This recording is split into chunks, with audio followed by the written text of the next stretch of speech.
In a weather alert, upstate New York is kicking off the week with some serious storms. Take a look at that. Now, these here are videos posted to social media over the last few hours, plowing through the snow there. Some roads, you see it, dealing with near whiteout conditions. The lake effect storm is bringing upwards of 6 inches of snow and 30-mile-an-hour gusts.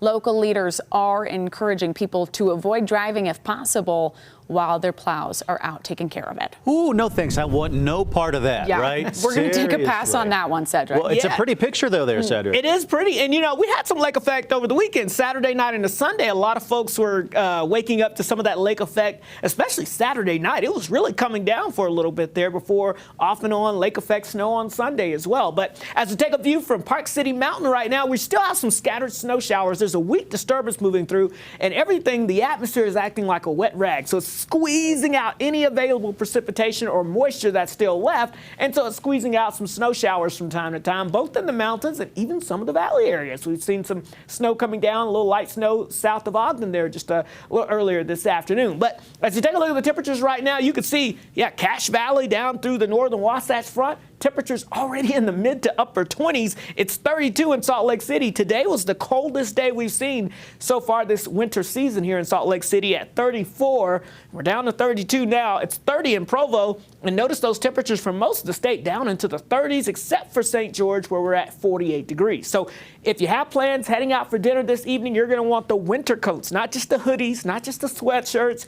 Yeah, you'll want the winter coats out there. Mid 40s in St. George, but dropping to near freezing by 10 o'clock tonight. So even there, it's going to get pretty cold tonight. The Wasatch Front, we're going to go from freezing right now down into the 20s through most of the evening. So our temperatures will be quite chilly as you've got your evening plans that you're heading out for. As we bottom out tomorrow morning, many of us down into the teens out there. We'll say 9 to 19 degrees across most of the northern and central half of the state. And temperatures, look at that, Kanab over towards St. George, still in the low, maybe mid-20s there, but it's going to be cold for pretty much everyone. So we've got those mountain snow showers out there. They'll continue to fade this evening as we lose to daytime heating, what little we had.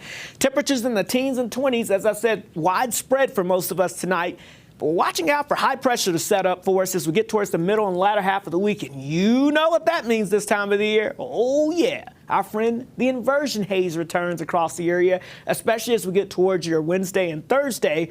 But here's the good news. We've got kind of an active weather pattern, at least somewhat, so it's allowing for that next storm system to move in pretty quickly. So we're not going to see an extended time of the inversion. But just a reminder, of course, we get that inversion, which means everything is flipped in the atmosphere. So we trap the warmer air above the cooler air at the surface, so we don't warm up much.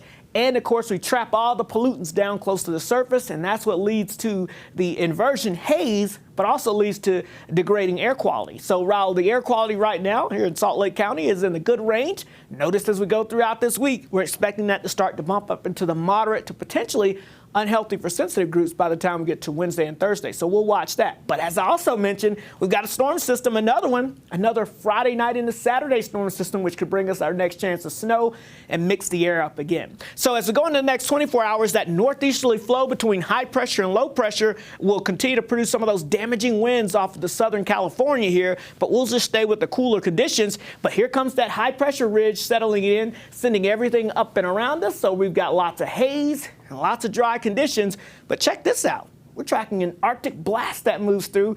That's what brings us the chance of snow showers Friday night into Saturday. And behind it, we're talking some of the coldest air of the season kind of setting up its step across the region. So as we look at the 7-day forecast, you'll be able to see temperatures by next week along the Wasatch Front, not getting out of the 20s for highs. And in St. George, we're going to struggle to get into the low 40s for highs. So big time cooler weather heading your way in St. George. Enjoy those 50s because they're not going to be here next week. And across the Wasatch Front, well, we said today is the coldest day so far this season.